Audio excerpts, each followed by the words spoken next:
እሱ ሳያደርገው አድርጎ ያለን ምንም ነገር የለም። ዲያብሎስ እንደ ዲያብሎስነቱ ገነት ልግባ ቢል አይቻለውም ነበር። ገብቶም ደግሞ አዳምን ማሳት አይቻለውም ነበር። እሱ ከሰጠው ሕግ ውጪ የምንከተለው የለንም። ጾም ዲያብሎስ ወደኛ ሰውነት የሚያመጣውን መርዝ ማርከሻ ናት። የቅዱስ ጊዮርጊስን ገድል እናነብና የቅዱስ ጊዮርጊስን ሕይወት እንኖራለን፣ በእምነት እንመስለዋለን። አንድ ክርስቲያን ማስተዋል ያለበት አንድ ፈተና ሲመጣበት ከዲያብሎስ ምን መንገድ ሰጥቼዋለሁ? የዲያብሎስ ነውረኝነቱ፣ ደረጃውን አለማወቁ፣ አቅሙን አለማወቁ። አንድ ሰው ብልግናው አንዱ የሚታወቀው ደፋር ሲሆን ዋስራ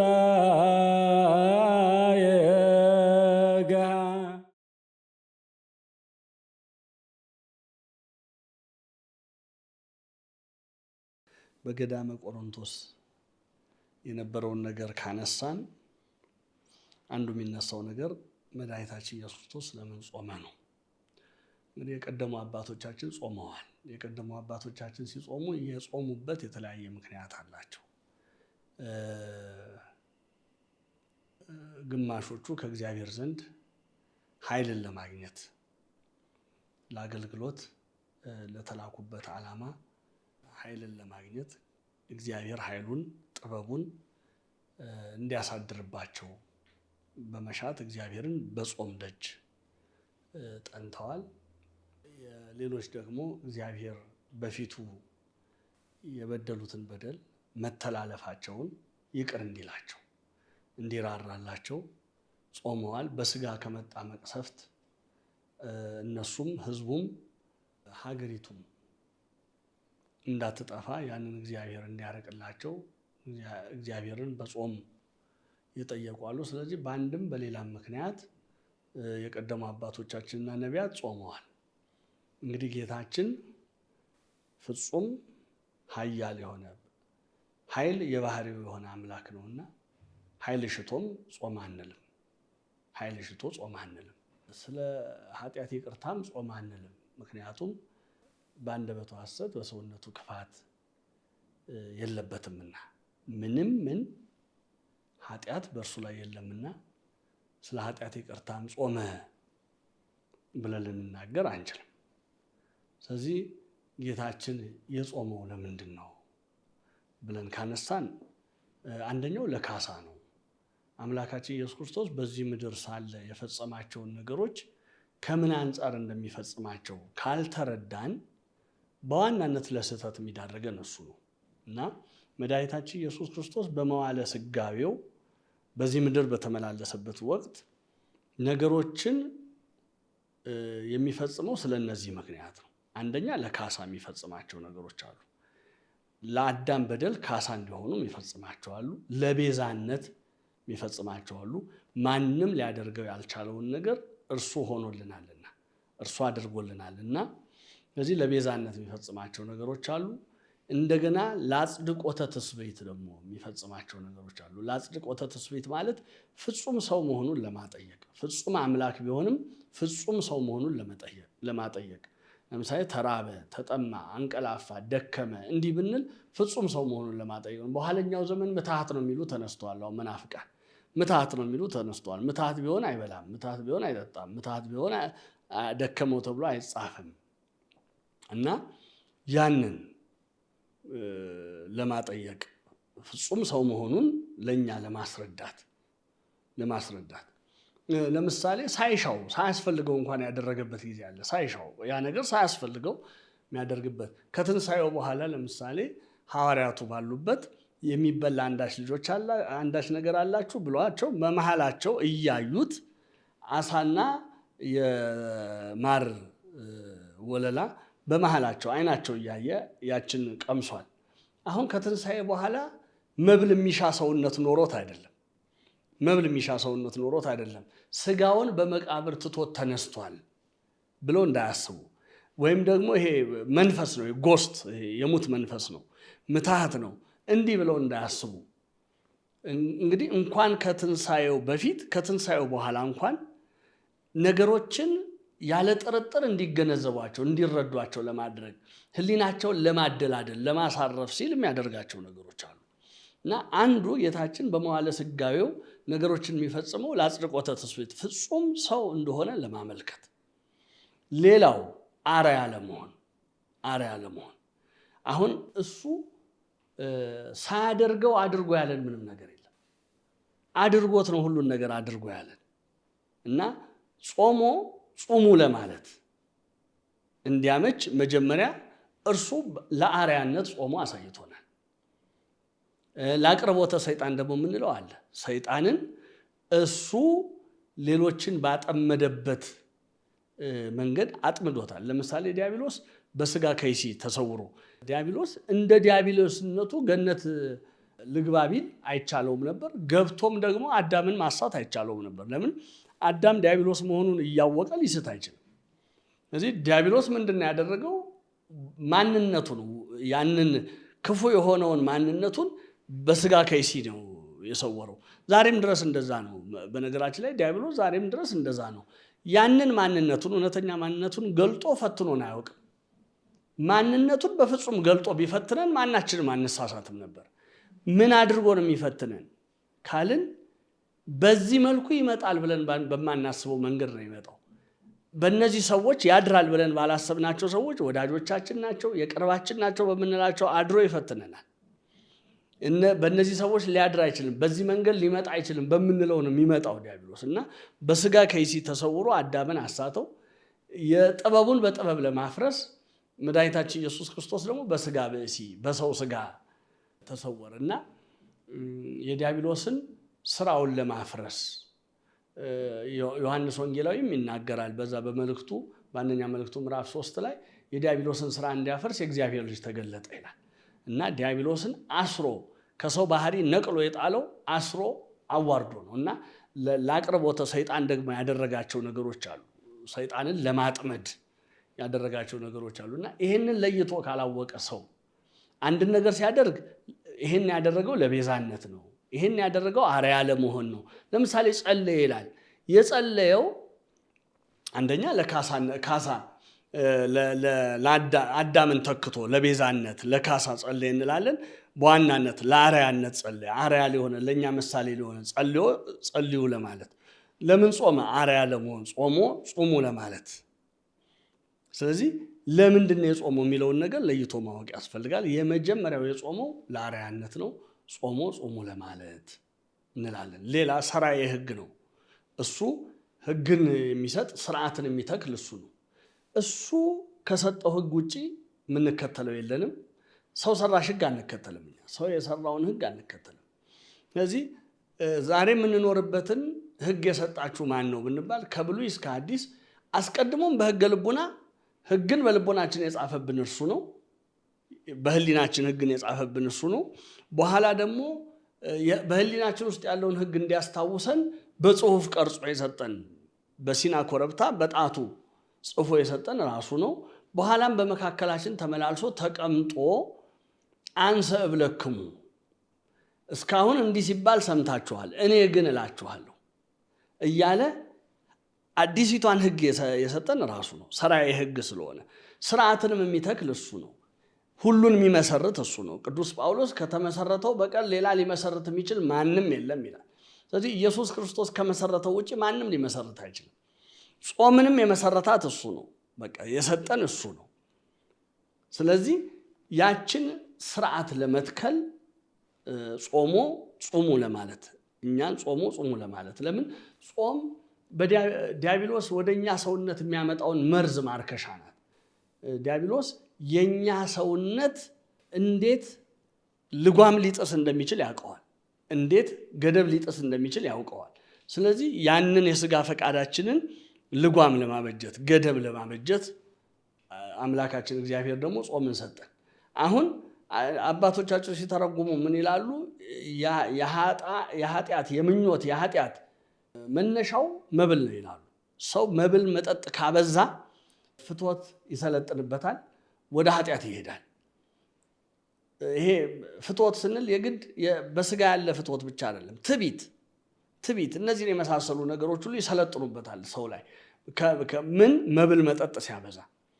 ስለዚህ መብል መጠጥ ማብዛት ወደ ኃጢአት እንደሚወስደው ያንን ለማጥፋት ምን ሰጠን? ገደብ የሚሆን ጾምን ሰጠን።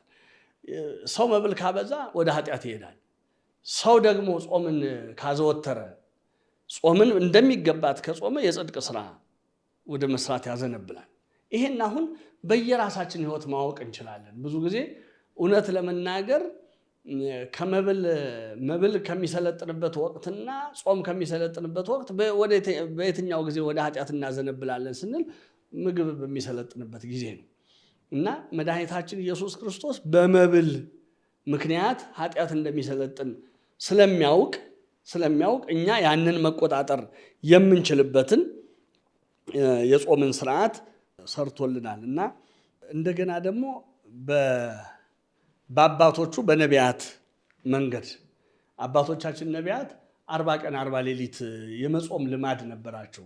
ለምሳሌ በሙሴ እንኳን ብንጀምር ሙሴ በሲና ኮረብታ 40 ቀን 40 ሌሊት ጾሞ ጽላትን ተቀብሏል። ኤልያስ 40 ቀን 40 ሌሊት ጾሞ ወደ ብሔረ ሕያዋን ገብቷል። እዝራ ሱቱኤል 40 ቀን 40 ሌሊት ጾሞ ጠፍተው የነበሩ የብሉይ ኪዳን መጻሕፍት ተገልጠውለት ጽፏል። እና አባቶቻችን ነቢያት 40 ቀን 40 ሌሊት መጾም ልማድ ነበራቸው። ጌታችንም ከ40 ሳያጎድልም ሳያተርፍም አንዲትም ሳይጨምር አንዲትም ሳያጎድል 40 መዓልት 40 ሌሊት ጾመ። አትርፎም አጉድሎም ቢሆን ኖሮ አይሁድ አባቶቻችን ነቢያት የሰሩትን ስርዓት የተከሉትን ነገር ቢያፈርስ ነው የተጣላ ነው ብለው ምክንያት እንዳያገኙ ከነቢያት የጾሟት ከነበረች ጾም አላተረፈም አላጎደለም መድኃኒታችን ኢየሱስ ክርስቶስ ሲጾም። ስለዚህ እሱ ነቢያት የኖሩትንም ህይወት ለማተም እነዛ ነቢያት የኖሩት ህይወት ተገቢ እንደነበረ የነቢያት ህይወት በእግዚአብሔር ዘንድ ተቀባይነት የነበረው ተወዳጅነት የነበረው ህይወት እንደነበረ ለማመልከት ብዙ የነቢያትን ቃላቸውንም ህይወታቸውንም ያተመው መድኃኒታችን ኢየሱስ ክርስቶስ ነው። እሱ የተናገሩትን ቃል ፈጽሞ ባያሳይ ኖሮ ነቢያት ሐሰት ተብለው ይቀሩ ነበር። የኖሩትንም ህይወት ኖሮ አሳይቷል። እነሱ የሄዱበትን መንገድ ኖሮ አሳይቷል። ያን ባያደርግ ኖሮ እነዛ ነቢያት የኖሩትም ህይወት ተቀባይነቱ ጥያቄ ምልክት ውስጥ ይወድቅ ነበር። ስለዚህ ነቢያት ከኖሩት ህይወት ደግሞ አንዱ የምንድነው? የጾም ህይወት ነው። ያንን መድኃኒታችን ኢየሱስ ክርስቶስ ጾሞ አሳይቶናል። ዋናው ግን ይላሉ አባቶቻችን ምስጢሩ ምንድነው ሲባል ለምንድነው ቁጥሯ ሳትተርፍ ሳትጎድል 40 ቀንና 40 ሌሊት የሆነችባት ምክንያት ምንድነው ሲሉ አዳም በ40 ቀኑ ያገኛትን ልጅነት በመብል ምክንያት አስወስዶ ነበርና ለዛ እንደካሰለት ለማመልከት ነው ይሉናል አባቶቻችን። ለዛ ካሰለታው አዳም በ40 ቀን ልጅነት ተሰጥቶት ነበረ ከእግዚአብሔር። እሱ ግን በመብል ምክንያት ያችን ልጅነቱን አጠፋት፣ እግዚአብሔርን አሳዘነ፣ ራሱን በደለ። ለዛ ሊክስለት እንደመጣ ለማመልከት 40 መዓልት 40 ሌሊት ሳያተርፍ ሳያጎድል ጾመ ብለው አባቶቻችን ይናገራሉ። አንድም ተስዕሎተ መልክ እንለዋለን እኛ። የሰው ልጅ ሲጸነስ በ40 ቀኑ ተስዕሎተ መልክ ያልቅለታል በማህፀን። ከዛ በኋላ መጠን መጨመር እንጂ በነዛ 40 ቀናት ውስጥ ያ ሰው የሚኖረው ህዋሳቱ ምኑ ተዘጋጅተው ያልቃሉ ይላሉ አባቶቻችን። ተስዕሎተ መልክ ያልቅለታል። ከዚያ በኋላ ያለው የማደግ መጠን የመጨመር ጉዳይ ነው እና በ40 ቀን ተስዕሎተ መልክ ለሚፈጸምለት ለሰው ልጅ ካሳ እንደ ካሰለት ለማመልከት 40 መዓልት 40 ሌሊት ጾመ ብለው አባቶቻችን ይህንን ምስጢር ይናገራሉ። በብሉይ ኪዳንም ስንመለከት ብዙ ምሳሌ የሚሆኑ ነገሮች አሉ። በብሉይ ኪዳን ለምሳሌ ሙሴ ይሄ ከ40 ጋር የተገናኘ ብዙ ነገር አለው። ሙሴ በ40 ዓመቱ ነው ከፈርዖን ቤተ መንግስት ወጥቶ ወገኖቹን ለማየት የሄደው። በ40 ዓመቱ ነው። ሲወጣ ደግሞ አንድ ግብፃዊ አንድ እስራኤላዊን ሲበድል አገኘው። ያንን ግብፃዊውን ገድሎ እስራኤላዊውን አዳነ እና አባቶቻችን ምን ይላሉ? ግብፃዊው የዲያብሎስ፣ እስራኤላዊው የምዕመናን ወይም የአዳም ምሳሌ፣ ሙሴ የጌታ ምሳሌ ብሎ ይናገራሉ። ጌታም 40 ቀን 40 ሌሊት ጾሙ አዳምን ነፃ እንዳወጣው ወይም ከዲያብሎስ ቁራኝነት ነፃ እንዳደረገው ማመልከቱ ነው ይላሉ። እንደገና ሙሴን ስናይ በዚህ ምክንያት የተነሳ 40 ዓመት ደግሞ በስደት ኖረ። ከ40 ዓመት ስደት በኋላ ነው ተመልሶ ሕዝበ እግዚአብሔርን ነፃ ያወጣው እና መድኃኒታችን ኢየሱስ ክርስቶስም 40 መዓልት 40 ሌሊት ወደ በረሃ ተሰዶ ቆይቶ ከዛ በኋላ ምዕመናንን ነፃ ለማውጣቱ ምሳሌ ነው ብለው ይናገራሉ። ለእኛም ደግሞ በሌሎች ነቢያት ትምህርት ሰጥቷል። ኤልያስ 40 መዓልት 40 ሌሊት ጾሞ ብሔረ ሕያዋን ገባ።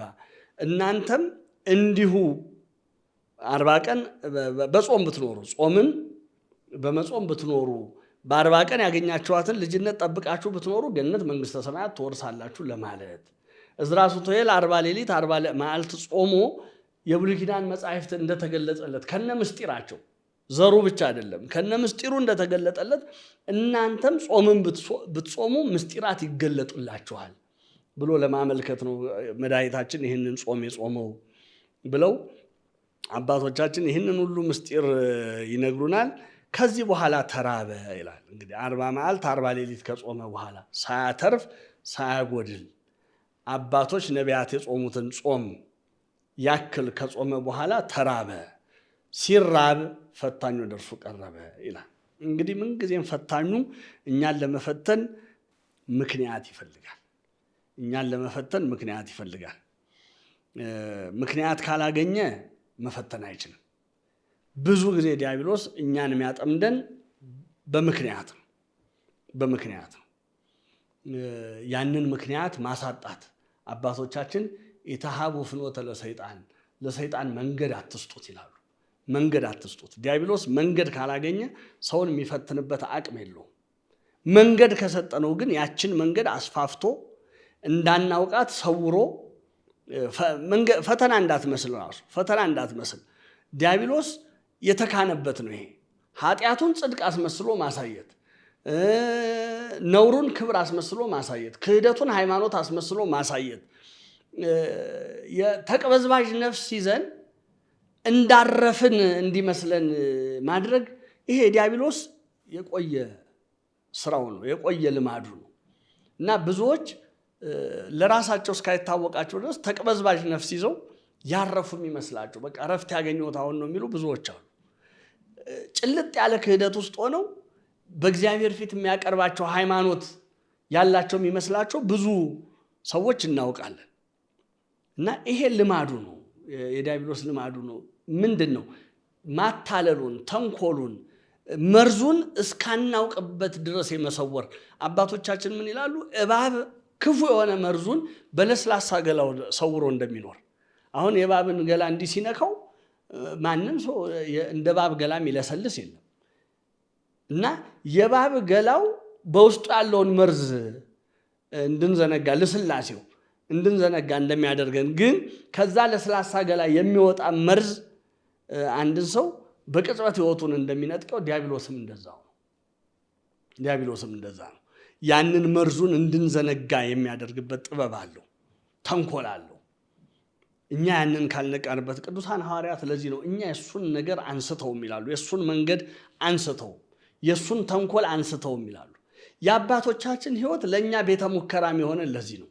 አባቶቻችን በመጻሕፍታቸው የቅዱሳን ሕይወት ከኛ በፊት የነበሩ አባቶች ሕይወት የክርስትና ላብራቶሪ ነው፣ የክርስትና ቤተ ሙከራ ነው ይላሉ። ለምን? በእነሱ ሕይወት ውስጥ ዲያብሎስ ያመጣውን ፈተናውን እንዴት እንዳመጣው፣ መነሻው እንዴት እንደሆነ፣ ማርከሻው እንዴት እንደሆነ ጽፈውልን አልፈዋል። የአባቶቻችንን ታሪክ ካነበብን፣ የአባቶቻችንን ገድል ካስታወስን ዲያብሎስ ከምን የተነሳ ሊፈትነን እንደሚችል፣ ምንን መነሻ አድርጎ ምን ፈተና ሊያመጣ እንደሚችል፣ ያንን ፈተና እንዴት እንደምንረታው ተጽፎልናል፣ እዛው ተቀምጧል። የቀደሙንን ማየት የሚጠቅመን ለዚህ ነው። የቀደሙንን ሕይወት መመርመር የሚጠቅመን ለዚህ ነው። የኑሮ ፍሬያቸውን እየተመለከታችሁ በእምነት ምሰሏቸው የተባለን ለዚህ ነው። ዕብራውያን 13 ላይ ቅዱስ ጳውሎስ የእግዚአብሔርን ቃል የነገሯችሁን ዋኖቻችሁን አስቡ፣ የኑሮ ፍሬያቸውን እየተመለከ እንግዲህ እነሱ እኮ አልፈዋል። የዛሬ 1000 ዓመት 1600 1700 ዓመት ወይም ከዛሬ 300 400 100 ዓመት በፊት ያለፉ አባቶቻችንን ዛሬ ቆመን ምን እንደሚሰሩ ልናይ አንችልም። ለምን? አረፍተ ዘመን ገጥቷቸዋል። በምንድን ነው የኑሮ ፍሬያቸውን የምናየው? በገድላቸው ነው፣ በተጻፈልን ታሪካቸው በተጻፈልን ገድላቸው አባ ገሌ እንዲያደርግ ነበረ፣ ሰማዕት እገሌ እንዲያደረገ፣ ሰማዕት እገሊት እንዲያደረገች ተብሎ የተጻፈልንን ነገር በማንበብ ነው የኑሮ ፍሬያቸው የምናየው። ያንን እናይና ምንና በእምነት እንመስላቸዋለን። የአቡነ ተክለ ሃይማኖትን ገድል እናነብና የገድላቸውን የሥራቸውን ፍሬ አይተን በእምነት አቡነ ተክለ ሃይማኖትን እንመስላለን። በእምነት አቡነ ተክለ ሃይማኖትን መምሰል ምንድን ነው? በኑሮ እሳቸው የኖሩትን የገድል ሕይወት መኖር ማለት ነው። የቅዱስ ጊዮርጊስን ገድል እናነብና የቅዱስ ጊዮርጊስን ሕይወት እንኖራለን። በእምነት እንመስለዋለን። በእምነት እንመስለዋለን። ዝም ብሎ እንዲህ አይነት ሰዎች ነበሩ ለማለት ታሪክ ለማስተማር አይደለም የተጻፈው። እነሱን ሁኑ ለማለት ነው የተጻፈው። እነሱን ምሰሉ ለማለት የተጻፈው የቤተ ክርስቲያን የቅዱሳን ገድል የተጻፈው ያ ምክንያት ነው። እና ዲያብሎስ በተለያየ መንገድ እንዳልኩት ክፋቱን ሰውሮ ተንኮሉን ሰውሮ ክፉን ነገር መልካም አስመስሎ ያመጣል። መርዙን ወተት አድርጎ ሊያመጣ ይችላል። አባቶቻችን የእሱን ተንኮል አንስተውም እንዳሉ እንጠነቀቃለን። ግን ምንጊዜም አንድ ክርስቲያን ማስተዋል ያለበት አንድ ፈተና ሲመጣበት ከዲያብሎስ ምን መንገድ ሰጥቼዋለሁ፣ ምን መንገድ ሰጥቼዋለሁ የሚለውን ማስተዋል አለበት። ምን መንገድ ሰጥቼዋለሁ ያንን ነገር በህሊናው ካሰላሰልና ያችን ለዲያብሎስ መንገድ የምትሆነውን ነገር ቆርጦ ከጣላት ዲያብሎስ የሚፈትንበት እንዴ ዘር ለመብቀል አፈር ይፈልጋል እኮ። ዘር ዝም ብሎ እንደው ደረቅ መሬት ላይ ብንጥለው አሁን እንደዚህ ሲሚንቶ ወይም ታይልስ የሆነ ነገር ላይ ብንጥለው ዘር የፈለገ ዓመት ብንጠብቀው አይበቅልም። አፈር ይፈልጋል። ስለዚህ ዲያብሎስም የክፋት ዘሩን ለመዝራት የኛ ልቡና የኛ ሰውነት የተመቸው ሆኖ የኛ ህሊና የተመቸው ሆኖ ሲያገኘው ነው። የኛ ህሊና የተመቸ ካልሆነ በምንም ተአምር የሚዘራው ዘር ሊበቅል አይችልም። ድካም ነው የሚተርፈው። እና ጌታችን 40 ቀን 40 ሌሊት ከጾመ በኋላ ተራበ። የዛን ጊዜ ፈታኝ ወደ እርሱ ቀረበ። ይሄ መቼም በእርጋታ ላሰበው ሰው የጌታ ትዕግስት ምን ይደንቅ! በእውነት የጌታ ትዕግስት ምን ይደንቅ! የጌታ ትህትና ምን ይደንቅ! በእኛ ህይወት ላይ እፈልጋለሁ። ይሄን እንዴት ነው በእኛ ህይወት ላይ የምፈልገው? እኛ አሁን ከአቅማችን በላይ ሆኖ ያለ ፍላጎታችን ሆኖ ነው እንጂ ስንቶቻችን ዲያብሎስ ሊፈትነን ቢመጣ ያንን የማስቆም ዲያብሎስን እንደ ውሻ የማባረር ኃይሉ አቅሙ ቢኖረን ስንቶቻችን ሲፈትነን ፈተናውን በትዕግስት ዝም ብለን እናልፋለን። እንግዲህ መድኃኒታችን ኢየሱስ ክርስቶስ እንኳን ዲያብሎስ ቀርቶ ቅዱሳን የሆኑ መላእክት እንኳን በፊቱ ለመቆም የሚፈሩት አምላክ ነው። ግን ዲያብሎስ ሊፈትነው ሲቀርብ ታገሰው እና የዲያብሎስ ድፍረቱ፣ የዲያብሎስ ነውረኝነቱ፣ ደረጃውን አለማወቁ፣ አቅሙን አለማወቁ፣ ድንቁርናው፣ የዲያብሎስ ድንቁርናው ክፋት ምን ያህል እንዳደነቆረችው የመድኃኒታችን ኢየሱስ ክርስቶስ ደግሞ ትሕትናው ትዕግስቱ እንዴት ይደንቃል! እና ከኛ ባህሪ ከኛ ሰውነት ፈተናን ያርቅልን ዘንድ እሱ ሊፈተን የማይገባው እሱ ፈተና በእሱ ሰውነት እንዲያልፍ ፈቃዱ ሆነ። ሊፈተን የማይገባው ሊፈተን ከሚገባው ከኛ ባህሪ ከኛ ሰውነት ፈተናን ያርቅልን ዘንድ ወይም ለኛ ባህሪ በፈተና ላይ ድል መንሳትን ይሰጠው ዘንድ ልትፈተን የማይገባት ሰውነቱን ፈተና ያልፍባት ዘንድ ፈቃዱ ሆነ። ያንን ክፉ ታገሰው። ያንን የልጆቹን ጠላት ታገሰው። የእርሱንም የልጆቹንም ጠላት ታገሰው። እና ዲያብሎስም የሚያየው ማንን ነው? ቀድሞ ድል የነሳውን ባህሪ፣ ቀድሞ ድል የነሳውን ሰውነት ነው የሚያየው። ለምን? መድኃኒታችን ኢየሱስ ክርስቶስ የሰውን ባህሪው የሰውን አካሉ አድርጎ ፍጹም ሰው ሆኖ ስለተገለጠ ለዲያብሎስ ከሌላው አዳም የተለየ አልነበረም በሱ እይታ። ስለዚህ ቀድሜ የጣልኩት ባህሪ ነው፣ ቀድሜ የጣልኩት ማንነት ነው። ስለዚህ አሁንም እጥለዋለሁ ብሎ ተበረታቶ ተደፋፍሮ ቀረበ። መቼም በአባቶቻችንም ንግግር ባለጌ ደፋር ነው። አንድ ሰው ብልግናው አንዱ የሚታወቀው ደፋር ሲሆን እንደው የሚያደርገውንም የሚናገረውንም ቦታና ሁኔታ ሳይለይ እነማን መሃል ነኝ፣ የት ቦታ ነኝ፣ በምን ጊዜ ነኝ ብሎ ሳይለይ ዝም ብሎ ሁሉን ነገር በድፍረት የሚያደርግ ሰው የዛ ሰው ነውረኝነቱ በደንብ የተገለጠ ይሆናል እና ዲያብሎስ ቀድሜ ድል የነሳኋት ባህሪ ናት፣ ቀድሜ ድል የነሳኋት ማንነት ናት ብሎ ሰውነትን ንቋት ቀረበ። መድኃኒታችን ኢየሱስ ክርስቶስ በለበሰው ስጋ ነው ድል የነሳው ዲያብሎስ በለበሰው ስጋ ነው። አባቶቻችን ኢሞኦ በኃይሉ መዋዕት ብለው ጽፈዋል። ዲያብሎስን ድል የነሳው በባህሪው ኃያልና አሸናፊ በምትሆን በመለኮታዊ ባህሪው አይደለም በነሳው ስጋ ነው እንጂ ብለው ይናገራሉ።